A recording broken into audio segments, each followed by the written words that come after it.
Memasuki kuartal ketiga 2026, lingkungan investasi global masih berada di tengah ketidakpastian yang persisten, seperti fragmentasi geopolitik, dinamika kebijakan moneter, hingga pertumbuhan ekonomi yang melambat. Kondisi ini memunculkan pertanyaan mendasar bagi investor. Bagaimana portofolio sebaiknya dialokasikan? Faktor apa yang akan menjadi katalis pasar berikutnya? Dan perusahaan seperti apa yang memiliki fundamental solid sekaligus mampu menangkap peluang di tengah dinamika global? Salah satu representasi terbaik dari peluang yang tercipta di tengah ketidakpastian tersebut adalah PT Aneka Tambang Tbk. Saya Nurvina Ringtia akan menyajikan analisis emiten PT Aneka Tambang Tbk dengan judul Turning Global Uncertainty into Structural Opportunity. Karena selain ditopang kinerja perusahaan yang positif, Antam juga memasuki fase multi-year earning expansion karena diakselerasi peluang struktural yang tercipta dari momentum tema investasi global, termasuk volatilitas dan perubahan siklus investasi industri. Dalam 15 menit ke depan, saya akan memaparkan bagaimana perubahan lanskap makroekonomi, siklus industri dan komoditas baru, keunggulan kompetitif dan kinerja fundamental perusahaan, hingga bagaimana seluruh asumsi tersebut dikuantifikasi melalui model valuasi komprehensif, mulai dari discounted cash flow, relative valuation, scenario analysis, hingga Monte Carlo simulation yang menghasilkan rekomendasi beli. Dan upside sebesar 36,8% pada target harga Rp3.776 per saham. Berikut pemaparannya. Antam, perusahaan yang dalam 2 tahun terakhir konsisten mencatatkan tahun terbaik sepanjang 58 tahun sejarahnya, adalah perusahaan tambang terdiversifikasi andalan Indonesia. Secara operasional, Antam memiliki 3 pilar bisnis utama, yaitu emas, nikel, dan bauksit. 3 komoditas tersebut tersebar di berbagai wilayah Indonesia dengan aset strategis yang saling terhubung melalui satu rantai nilai yang terintegrasi mulai dari eksplorasi, penambangan, pengolahan, pemurnian, hingga pengolahan hilir dan pemasaran produk bernilai tambah. Yang menarik bukan hanya besarnya aset, tapi kualitas aset tersebut. Antam memiliki lebih dari 1,49 wet metric ton sumber daya nikel dan sekitar 535 juta wet metric ton cadangan nikel, menjadikannya salah satu basis sumber daya terbesar di Indonesia. Di sisi emas, Antam juga merupakan satu-satunya perusahaan di Indonesia yang memiliki kilang emas dengan akreditasi Good Delivery oleh London Bullion Market Association. Sertifikasi ini merupakan standar internasional yang memungkinkan produk emas Antam diterima di pasar global dengan tingkat kepercayaan yang tinggi. Selain itu, Antam juga merupakan bagian dari MineIG, holding industri pertambangan milik negara. Artinya, Antam bukan hanya menjadi peserta pasar, tetapi menjadi salah satu pelaku utama yang menjalankan strategi nasional. Gambaran makro, IMF, World Bank, dan Federal Reserve menempatkan eskalasi geopolitik sebagai risiko utama 2026. Dari konflik US-Iran hingga ketegangan China-Taiwan, menciptakan structural risk premium yang tertanam di seluruh pasar. Inflasi global diproyeksikan 4,4% tahun ini, sebelum melandai ke 3,7% tahun depan, mendorong rezim suku bunga higher for longer yang justru menjaga daya tarik emas sebagai safe haven. China tetap jadi variabel terpenting, mengonsumsi 60% logam industri dunia, dan sejak akhir 2025, PMI manufakturnya mulai pulih lebih cepat dari industrial production. Sinyal klasik awal pemulihan siklus industri. Pendorong baru yang melengkapi gambaran ini adalah AI supercycle. JP Morgan menyebutkan pembangunan infrastruktur AI masih di fase awal, menarik permintaan tambahan aluminium, nikel, dan tembaga. Di dalam negeri, ekonomi Indonesia tumbuh 4,9 hingga 5,1%, dan proyek ekosistem baterai terintegrasi Antam, IMBC, dan CBL senilai 5,9 miliar US dollar di Karawang akan mulai beroperasi komersial akhir Juli 2026. Kemudian, Industry and Sector Analysis. Ini adalah inti dari tesis kami bahwa dunia sedang memasuki new commodity cycle yang didorong 4 kekuatan struktural, yaitu transisi energi, dekarbonisasi, infrastruktur AI, dan keamanan rantai pasok mineral kritis. Mari kita bedah 3 komoditas Antam. Pertama, emas dengan lead cycle namun didukung secara struktural. Setelah mencatat rekor sepanjang masa di kisaran 5.600 US dollar per ounce pada awal tahun 2026, Bank Sentral Dunia telah mengakumulasi lebih dari 1.000 ton emas setiap tahun sejak 2022, bukan sebagai aliran spekulatif, tapi realokasi cadangan struktural. Proyeksi 2026 sangat lebar, dari Citi di 3.600 US dollar hingga JP Morgan di 6.300 US dollar, menandakan emas tetap jadi faktor swing terbesar karena porsinya sekitar 80% dari hasil pendapatan Antam. Kedua, nikel dengan fase pemulihan awal. Indonesia memangkas kuota tambang RKAB 2026 dari 379 juta menjadi 250 hingga 260 juta ton, dan Nickel London Metal Exchange rally 37% dari titik terendah Desember 2025. Sebagai anggota Main ID, Antam diuntungkan mengamankan kuota di bawah rezim yang lebih ketat ini, dengan operating leverage tinggi saat harga pulih. Ketiga, bauksit yang merupakan penopang struktural yang senyap. Kontribusinya kecil hari ini, namun aluminium adalah material kunci dekarbonisasi, EV, dan pusat data. Cerita permintaan jangka panjang yang memperkuat diversifikasi Antam. Pertanyaan berikutnya, mengapa harus Antam? Analisis SWOT menunjukkan 4 keunggulan utama, mulai dari portofolio terdiversifikasi terintegrasi hulu hilir, fundamental yang terus menguat dengan rekor 2 tahun berturut-turut, dukungan kuat Main ID dan Danantara yang memiliki 65% saham, serta cadangan besar yang berpanjang umur tambang. Di sisi kelemahan, kontribusi pendapatan masih didominasi bisnis emas bermargin tipis, dan sebagian hilirisasi nikel dijalankan lewat joint venture sehingga manfaat tak seluruhnya terkonsolidasi. Namun, peluang jangka panjang jauh lebih besar. Tema critical minerals, kendaraan listrik, infrastruktur AI, dan mandat hilirisasi memberi ruang pertumbuhan yang masih panjang. Menggunakan Porter's Five Forces, ancaman pendatang baru, dan produk substitusi mendapat skor rendah dengan modal besar, dan tidak ada substitusi nyata untuk nikel di baterai atau emas sebagai aset moneter. Rata-rata kelima forces hanya 2,6 dari 5. Struktur industri yang relatif menguntungkan bagi profitabilitas Antam jangka panjang. Tidak hanya keunggulan kompetitif, kualitas tata kelola juga menentukan cost of capital dan akses pembiayaan. Sepanjang 2025, Antam menurunkan emisi gas rumah kaca 9,43%, jauh melampaui target di 2,7%, dengan investasi lebih dari 185 miliar rupiah untuk program lingkungan dan mendapati zero environmental incident.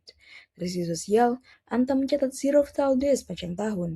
Dari sisi governance, Antam meraih ASX Corporate Governance Score sekitar 94%, kepatuhan penuh prinsip OJK, dan menjadi konstituen indeks Sri Kehati serta ESG Quality 45. Ini bukan sekedar reputasi, tapi berpotensi turut menurunkan cost of capital dan memperluas akses pendanaan hijau ke depan. Sekarang bukti kuantitatif, 2025 adalah tahun terbaik sepanjang sejarah Antam. Pendapatan mencapai 84,6 triliun rupiah, naik lebih dari 22%. Momentum berlanjut di kuartal pertama 2026 dengan pendapatan 29,3 triliun rupiah. Emas membiayai operasional hari ini, berkontribusi sekitar 82% pendapatan. Sedangkan nikel adalah cerita operating leverage masa depan dengan kontribusi 15%. Yang lebih menarik dari sekedar pertumbuhan pendapatan adalah kualitasnya. Gross profit tumbuh jauh lebih cepat, dan margin EBITDA meningkat konsisten hingga 17% di kuartal pertama 2026. Sebagai bukti, operating leverage dan disiplin biaya bukan sekedar cerita harga komoditas. Laba bersih Antam tumbuh lebih dari 134% dalam 3 bulan terakhir dengan CAGR sekitar 53%. Dari sisi neraca, Antam tetap pada posisi net cash dengan debt to EBITDA hanya 0,4 hingga 0,7 kali, jauh di wilayah konservatif untuk perusahaan tambang. Pertumbuhan didanai kekuatan arus kas operasional, bukan peningkatan utang. Model kami mengestimasi tiap segmen bisnis terpisah. Untuk emas, harga diasumsikan tetap tinggi, dukung pembelian bank sentral meski menormalisasi bertahap. Untuk nikel, pendekatan lebih konservatif, pemulihan harga gradual seiring membaiknya manufaktur global dan permintaan AI infrastructure. Untuk bauksit, pertumbuhan berasal dari peningkatan kapasitas pengolahan domestik. Hasilnya, pendapatan diproyeksikan naik dari 84,6 triliun rupiah tahun ini menjadi sekitar 101,8 triliun rupiah tahun 2026 dan lebih dari 110 triliun rupiah di 2027. Dengan pertumbuhan laba yang lebih cepat berkat operating leverage nikel dan kontribusi produk hilir bermargin lebih tinggi. Selanjutnya, jantung valuasi dengan discounted cash flow atas unlevered free cash flow. EBIT diproyeksikan tumbuh dari 11,9 triliun rupiah di 2026 menjadi 18,9 triliun rupiah di 2030. Setelah pajak kas menambah kembali depresiasi, mengurangi capex yang naik dari 2,5 ke 4,4 triliun rupiah untuk mendanai hilirisasi dan mengurangi perubahan modal kerja. Hasilnya, unlevered free cash flow tumbuh dari 7,3 menjadi 11,3 triliun rupiah. Seluruh arus kas ini didiskontokan dengan WACC 14,6% menggunakan cost of equity 15,7% berbasis CAPM dan cost of debt sekitar 6% setelah pajak. Present value periode eksplisit 5 tahun sebesar 31,4 triliun rupiah dan terminal value dengan pertumbuhan terminal 3% menyumbang 50,6 triliun rupiah, 61,7% dari total enterprise value, wajar untuk aset tambang berumur panjang.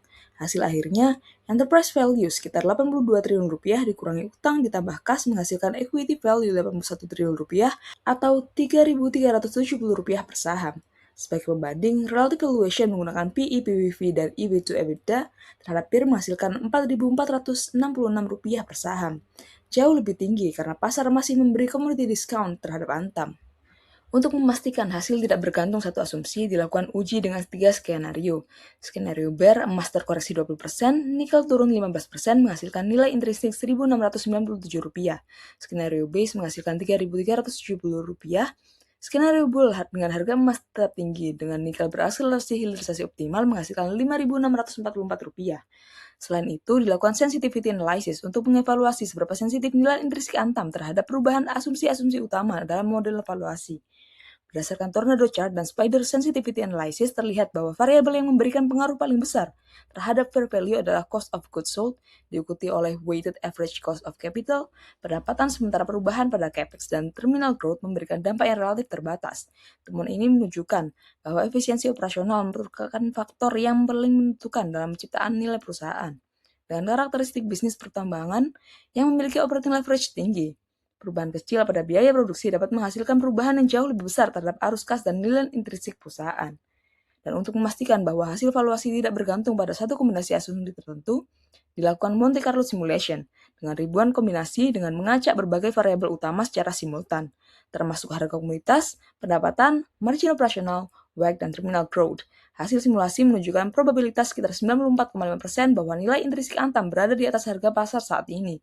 Dengan sekitar 68,7%, simulasi menghasilkan upside lebih dari 15%. Sementara probabilitas rekomendasi sell hanya sekitar 0,7%. Konsistensi hasil antara analisis sensitivitas, skenario analysis, dan Monte Carlo simulation semakin memperkuat keyakinan bahwa rekomendasi buy tidak hanya bergantung pada satu asumsi optimistis, tetapi tetap robust di bawah berbagai kombinasi kondisi yang realistis.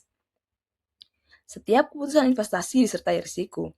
Pertama, volatilitas harga komoditas. Bila nikel turun 15%, rekomendasi beli tetap bertahan dengan upside sekitar 19%, namun koreksi emas 20% akan menurunkan target ke sekitar Rp2.831.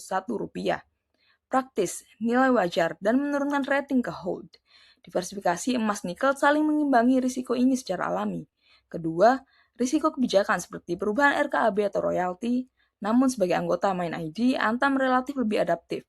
Ketiga, risiko makroekonomi global yang justru dimitigasi oleh eksposur dua komoditas bersiklus berbeda.